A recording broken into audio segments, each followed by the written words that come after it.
Hello, fellow equestrians. So I know I usually jump on Tuesdays to make these videos, but I got an email from someone who's done our Speaking the Horse Language online course, and she sent me an email, and it sounded a little bit like an emergency situation. So I wanted to jump on like today and help out if I can.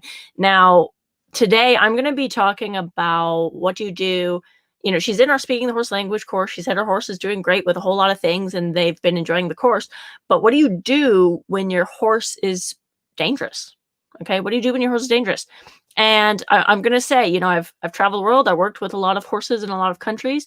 I've traveled over 60 countries. I've worked with a lot of horses, like thousands of horses. And I can say I've seen only a handful of them that were extremely dangerous, very aggressive. And, it doesn't happen often. I'm not going to get into the discussion about why they're dangerous, they're made dangerous or whatever. But it doesn't happen very often, but it does happen. And so when we're talking about a dangerous horse or a dangerous situation, that's what I want to cover today. And this is very important. Like I said, I'm kind of jumping on a day before I usually make my videos because I got an email. Now, I want to say I'm going to share a story at the very end of this video. You're not going to want to miss this story, okay? It's a true story about a dangerous horse that I have encountered, okay? So I'm going to share that story in a minute, but first I want to kind of dive in a little bit about her question and the problem she's having with her horse, and then hopefully give you guys a little bit of tips and strategies on what you can do. And maybe your horse isn't at this extreme level, and the story I'm going to share later, maybe it's not that extreme, or not that extreme yet. However, I want like... This is so important, when it comes to safety, horse safety, and human safety.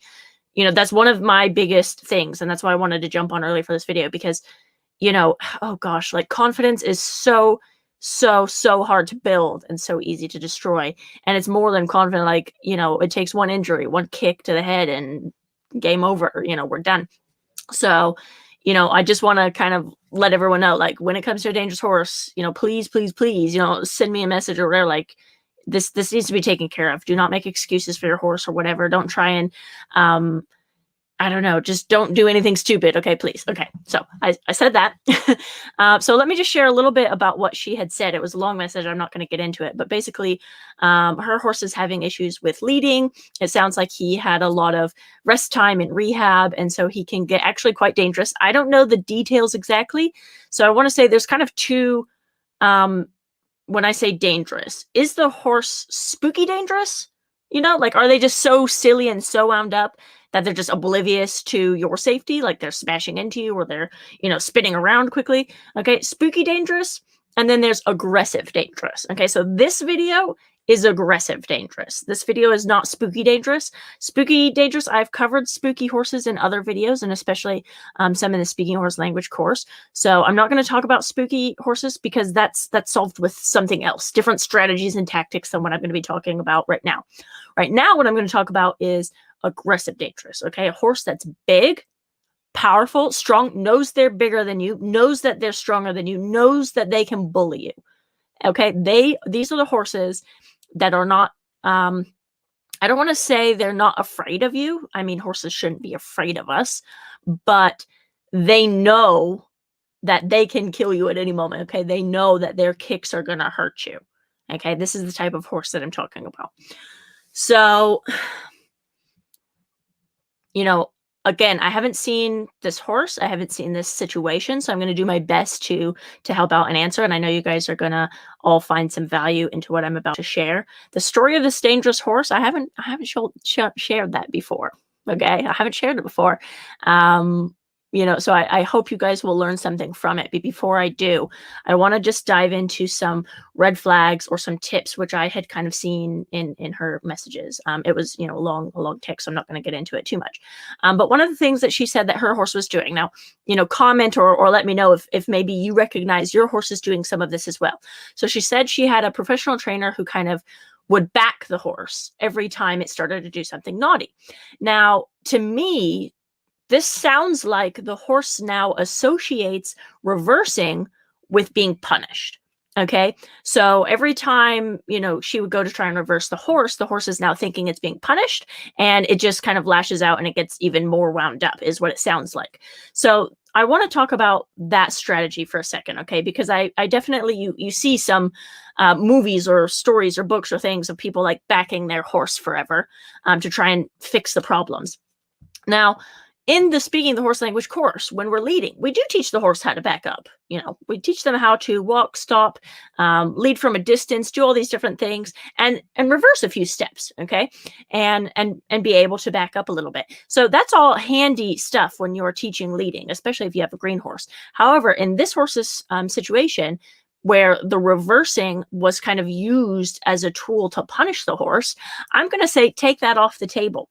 Okay, because this horse, I mean, why are you backing this horse? Especially if the horse has problems with rearing. I mean, you're just basically telling the horse to rear. When you're backing, you're basically giving your horse permission to rear. If it's a rearing horse, I'm not going to fix them by backing them. Okay, so I want you to kind of understand when you're learning a lot of lessons and games and things, don't ever like overdo the things which you're trying to teach your horse. Okay, so if you know the horse doesn't like to back, it's not that you have to avoid backing, but there's a difference between, excuse me, getting your horse to back a few steps and then also, sorry about that, getting your horse to back a few steps, but then also kind of using it as a tool to punish them. So it's not about punishing them. It's not about, it's a training thing. It's more like follow my feet. It's more like, hey, I'm walking, now I'm stopping, now I'm walking again, now I'm walking kind of casually, now I'm walking kind of speedy, okay, now I'm stopping. Oh, hey, I need your foot to back up a couple of steps because you stepped in the trailer too close, or whatever it is. Okay, so they need to be able to learn how to do that, but it's not about punishing them. Okay, so that's one thing that I want to say. And then the other thing is she mentioned that she's using a normal head collar. And, in our course and stuff, and I know a lot of natural horsemanship coaches or gurus or whatever they're calling themselves nowadays, a lot of them preach about rope halters and a long lead rope, and I'm gonna vouch for that. Okay, both of my horses, we have rope halters. In the beginning it was kind of necessary because they were walking all over us. They were both greenie babies. Nowadays it's not really super relevant. However, my little Arabian mare, she knows if she doesn't have a rope halter on, she knows if she has just a normal halter, that the sky is the limit and she could do whatever she wants. And by that, I mean, she wants to lead in front of me. She basically wants to like be a driving horse. I don't know. So suddenly her threshold for being at my side has gotten bigger because she knows that she has a halter. So if you're having trouble with a horse with leading, first of all, you need to take off the normal halter. You need a little rope halter. And then you also need, I'm going to recommend a long lead rope with a sturdy buckle. Okay, a sturdy buckle. So for example, the Pirelli lead ropes, they have a pretty sturdy buckle. There's also, I think what's it called? A bull snap or something like that. So a long lead rope with a sturdy buckle. Now, the reason I say a long lead rope is because we need to be able to send our horse far away from us. Okay, we need to send our horse far. If that horse is aggressive and that horse is dangerous, why are you standing next to it? Like, I don't need to be next to that horse. He can do all that stupid stuff over there. Okay, so I could be kind of at the end of the lead rope and put them on a circle as if I'm lunging. So obviously you need to teach your horse how to lunge. Okay. Teach them that in the arena. But if you're leading from A to B, if I catch them in the field, then they're already being silly when I'm in the field trying to lead them to the gate. I don't have to walk next to them. I'm going to put him far away from me and I'm going to put him in a little circle, let him get his silly things out over there. Okay. I'm going to redirect his little energy. And then when his ears and his brain has kind of switched on and he can focus on me again, I might allow him to come back into my bubble. Okay, allow him to come back into my space and be next to me where he, should want to be. And then I'll continue leading. I think the biggest mistake that people have with horses that show them signs of, aggression or difficulty or something is, first of all, they have it in their mind, like whatever their plan was for the day. So if your plan for today was, oh, the farrier's coming. I have to have the farrier come today. This is the only day he's going to come. So I have to lead the horse from A to B in 10 minutes because the farrier's here. All right. No, if you know the farrier's coming, give yourself a couple hours. Okay. Why? Like, why? You're now on people time. Okay. You're not on horse time. What if it takes your horse 2 hours to get from A to B and now you're rushing him to the farrier? They don't understand that. They're on horse time. They're not on people time. Okay. And if your horse is already agitated or whatever, you grab him from the field and you're marching to the farrier because you're on people time.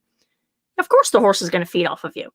So, the biggest mistake that you could do is be on people time and not allow for horsey time. Horsey time, it might take you 2 hours to walk from the field to where the farrier is. Okay? But you're going to make them work, by the way. You're not just like, you might casually let them graze a little bit. You might do this, you might whatever. But, you can't be on people time. So plan for horsey time, especially if it's with a horse that is going to be stressed or try something dangerous or try something stupid, or they need to get their jitters out. Okay? And that way you can lead them from a distance. You can play games with them. You can keep them busy, keep their mind engaged. Okay? We basically fix most problems by getting their mind engaged. Okay? By getting them interested in us, interested in what we're doing. They need to be fascinated by us. And so another thing, which I want to mention, I know I'm kind of covering, there's like so many things I want to talk about, and that's why I'm going a bit fast, and I'm already 11 minutes into this. Honestly, in a real situation, I know, there's a whole lot of things I want to cover, but to be honest, this is one of those dangerous situations that I would say, jump on a one-on-one call with me, or in a mastermind group with me, or something.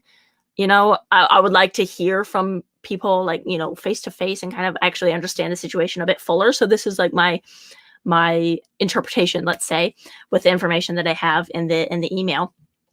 But one of the things that she mentioned, and this is kind of another red flag for me, which I see a lot of people doing, that's why I want to mention it, is she said that she was leading, she used to have a whip, she would walk, lead the horse with a whip, but she would kind of hold it out in front of her so that it was kind of blocking the horse's chest.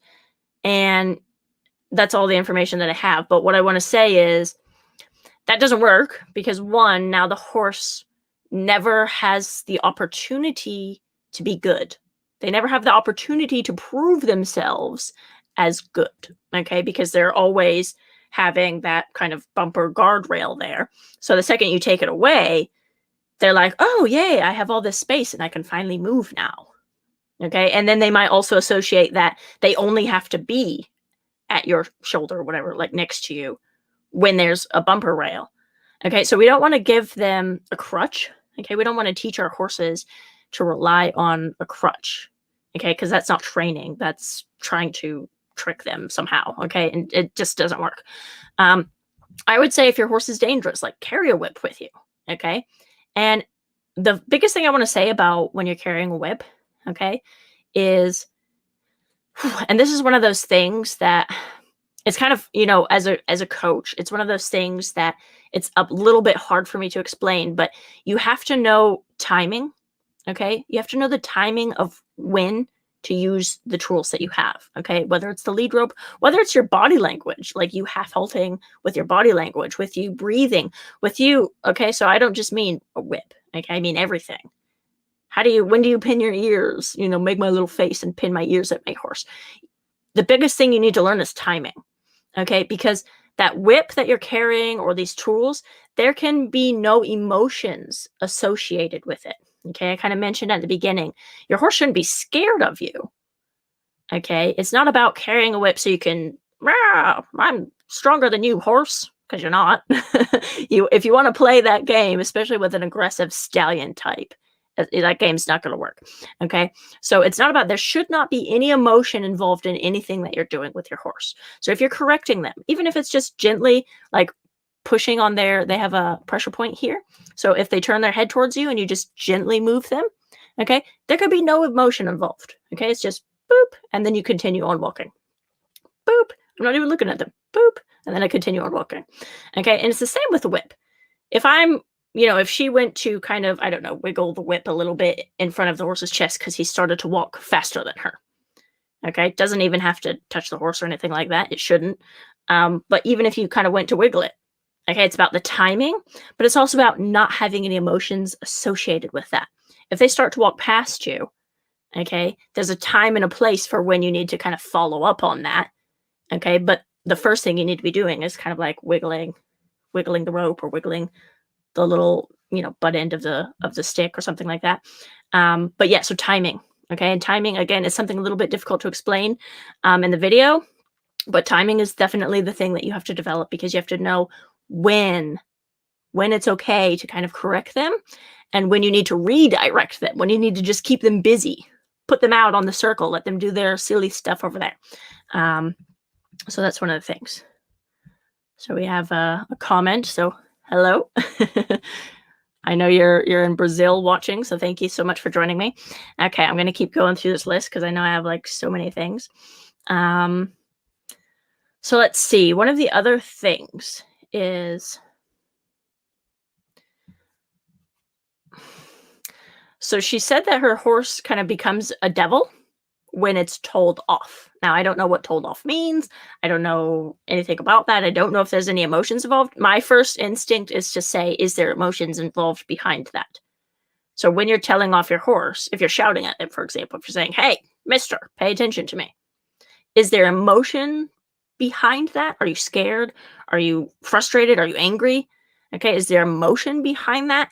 Or is it a very passive, like, hey, and you got their attention, and then you kind of continue on. And you allow, so in that moment when they're naughty, okay, hey, and you get their attention. Yeah, they're now looking at you. They're now wondering, what's the next step? Huh? What is she going to do next? You have my attention. What now? And then if you have emotions and you're like, oh, horse, why won't you just, I don't understand why you won't just listen to me. Okay, then that horse is going to be even more like, oh my God, this lady's crazy. I'm just going to, ugh. Right? But if you say, hey, and the horse is looking at you, and your reaction is, I'm in it. Don't do it again. And then you keep walking.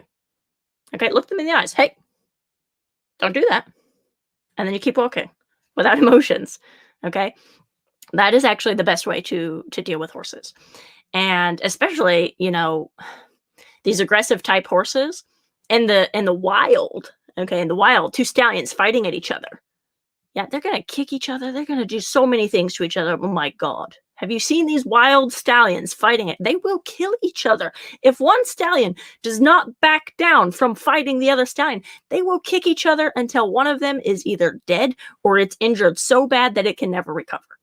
That's stallions in the wild. Do you think, like, you're not going to be able to get in a kicking contest with your horse, okay? But that's their kind of, stallion aggressive behavior and mentality. We can, of course, train stallions to not do that. And I know this video is going to be a little bit long today, but I want to kind of cover all of this. So, stallions in the wild, like, that's what they're going to do. So you need to be able to kind of, hey, in that kind of dominant way, like, hey, don't mess with me, horse. I know what you're doing. But then you're not upset about it and you just kind of continue on. But you're kind of still watching them from the corner of your eye. You're allowing them that chance to be naughty, put them far away from you, lead them from a distance if they're going to be naughty and dangerous.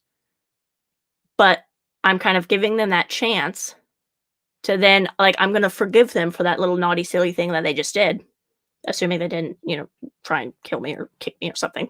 But I'm going to kind of allow them that chance to prove themselves. So by walking and carrying a little whip directly in front, like, you're kind of not allowing them that space or that chance to prove themselves. Now, another thing that she mentioned, which I want to say quickly, is, I wrote it down so I wouldn't forget. She mentioned that she praises her horse whenever he's being nice. Here's my problem with that. Okay, if you're leading your horse and if you're praising him nonstop for the simple behavior of just walking calmly next to you, it's going to kind of dumb your praise, okay? Your praise is not going to mean anything. Yeah, I'm trying to figure out how I can explain that, but let's say you have a 2-year-old kid, and, every time the kid is just doing normal things, you give it a piece of candy. If that kid, I don't know, sits down on the chair, if that kid walks across the room, if that kid, whatever, if every single time you gave that child a piece of candy for every normal behavior, well, first of all, that kid is probably going to have some health issues, probably going to be addicted to sugar, but also that kid is now not even going to try above that. Like, there's not going to be any above and beyond to impress you because I get treats just for walking next to you. But also, if today I don't feel like a treat, I have the option to not be nice when I walk next to you. Okay, so that's kind of the mentality of the horse. So if you're just praising them for, being a bay horse, it's not going to mean anything to them. Okay, so you need to save your praise. They don't have to do, I don't know, a cartwheel. They don't have to do some amazing thing, but don't just praise them for normal things. Okay, engage them, make their brains switch on. Keep them entertained. Give them stuff to do. Like I said, if you're catching them from the field and you know a farrier's coming, give yourself 2 hours and tell yourself, I'm going to walk from A to B. It's going to take me 2 hours. Even if it takes me 10 minutes, I'm going to make it a 2-hour thing. Okay. And this is what I'm going to do. Have a plan before you even go and catch it from the field. Because that's the biggest mistake you could make, is to just show up with this like little halter and lead rope. Like, horse, I'm going to try and take you from A to B in 10 minutes because the farrier's here. And I know you're dangerous and usually kind of psycho, but maybe you'll be good today. We'll see what happens. Okay, that's like the worst thing you could do. So have a plan before you get there. Like, I know from the field to the barn, there's this tractor. It's always parked there. So I'm going to make him touch the right headlight of that tractor with his nose. And then I'm going to make him kind of side pass alongside the tractor. And then I'm going to let him graze on the grass for like 10 minutes. Okay. And then I'm going to walk him a little bit away from that tractor. There's another little spot. There's like this little cool hill, like a small little hill. And I'm going to have him lunge and walk. I'm going to try and make him walk. If he trots or whatever, like, that's fine for the first 5 minutes. But my goal is to try and get him to just walk in a kind of a lunge circle over that little hill. And then I'm going to stop and let him graze for a little bit. And then what am I going to do? Oh, I know what I could do. I could set up a few cones for the stable, like near the stables. And I'm going to set up a few cones and I'm going to make him like zigzag around. And then I'm going to have him halt between those 2 cones. And then, and then I'm going to, take him and I'm going to let him stand tied. But I'm going to have him stand tied and I'm going to brush him. But then what I'm going to do is I'm going to then take him and I'm going to take him to that other field. You know what I mean? So have a plan. Have a plan before you go and catch your horse.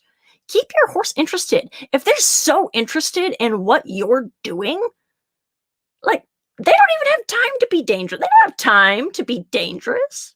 They're so interested in what you're doing. They're like, oh my God, I have to touch the what of this tractor? I have to touch the right headlight? Okay, that's what you need to do. Okay, find things. You need to be creative. Okay, that's your job. That's your job, is to think of things. Okay, think of things. And then let me see what else I have. I know this is a really long video. I feel like I'm going to have to cut this short because I feel like there's just too much and I can't. One of the things that I want to mention, so my husband, when he got Q, his thoroughbred mare, and she's big, she's 16 one hand thoroughbred, she used to kind of bulldoze over him, like unknowingly, it wasn't on purpose.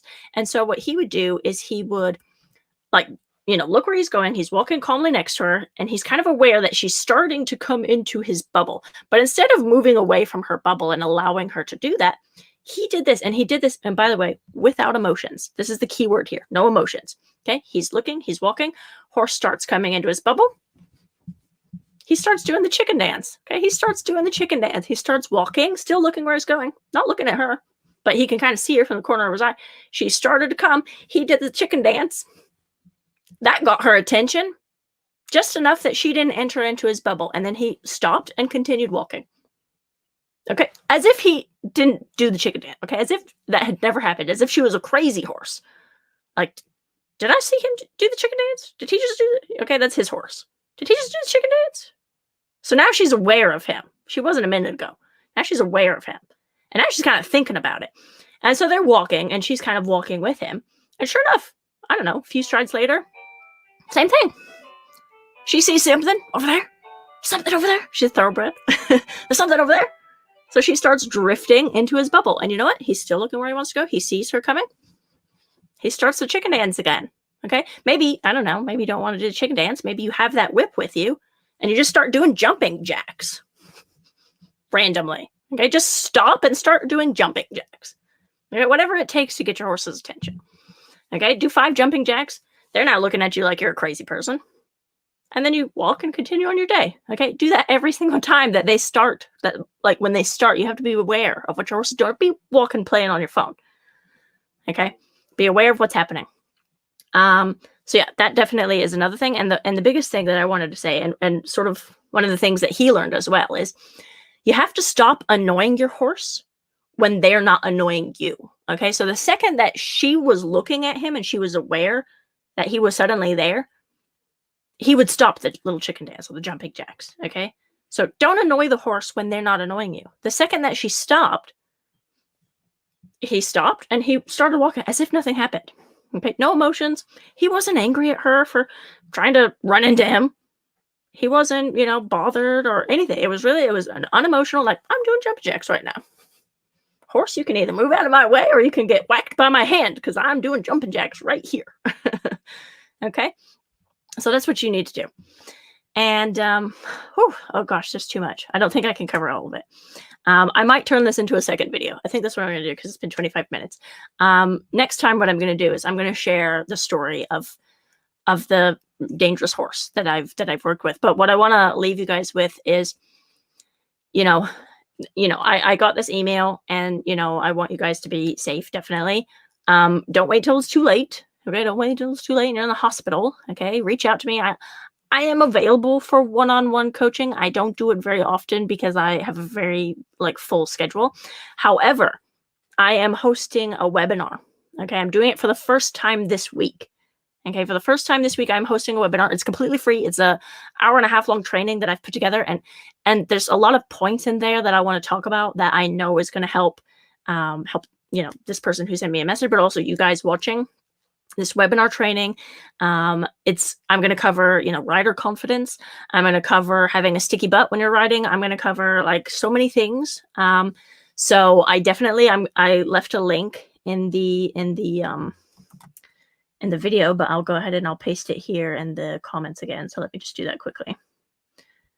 Yes. So I'm hosting a webinar. This is a free training. Okay. So I hope you guys will join me. And I just want you to know, I'm here, I'm doing this video because I got a message from somebody and I felt it was too important to wait until tomorrow. So I think I'm not going to do a video tomorrow, but I might jump on again later this week. We'll see how things go. But yeah, otherwise, join me for this free webinar. I've just commented in the chat, the link for that. So yeah, please join me for the webinar and I'm going to be covering, mindset and confidence. There's so many things. Because to me, I think there's a lot of emotion involved in probably, this horse and this situation that's happening. And I think that's one of the things that a lot of us, we can train our horses, all kinds of things, but, none of that means anything if we are emotional or if we can't separate, kind of what I just said, doing the chicken dance, but not being upset about the horse doing that. Okay. Not being upset about it. When they're doing stuff, just not be upset over it. Okay. And I understand there are some dangerous horses in situation. That's something I'm going to talk about in the next video. However, that's super extreme, so extreme. I don't even see the possibility of most of you having an encounter with a horse like that. Most of the time, this is what I talked about today, this video, that. It's your confidence. It's your emotions. You're too emotional. And it's that you're, not keeping your horse entertained or busy enough. You're on people time, not on horsey time. And yeah, a whole lot of things. So anyways, I'm going to show you guys. I want you to join me for the webinar this week. Let me just type it for you guys so you know. So join me for the webinar this week. It's internationalequestrian.com/webinar. Okay. Let me just double check that I have that right.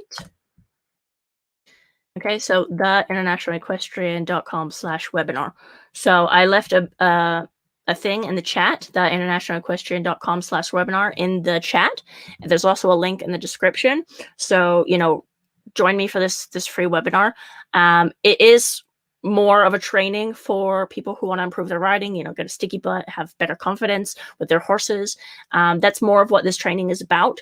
So, it's not specific towards, dangerous horses or something. So I might jump on another video next week in regards to that. But, please comment and let me know or send me an email or whatever. I'm doing these videos because I'm getting messages from you guys. And, it kind of breaks my heart when I get a little story like this, help me, please. My horse is dangerous. I don't want messages like that, please.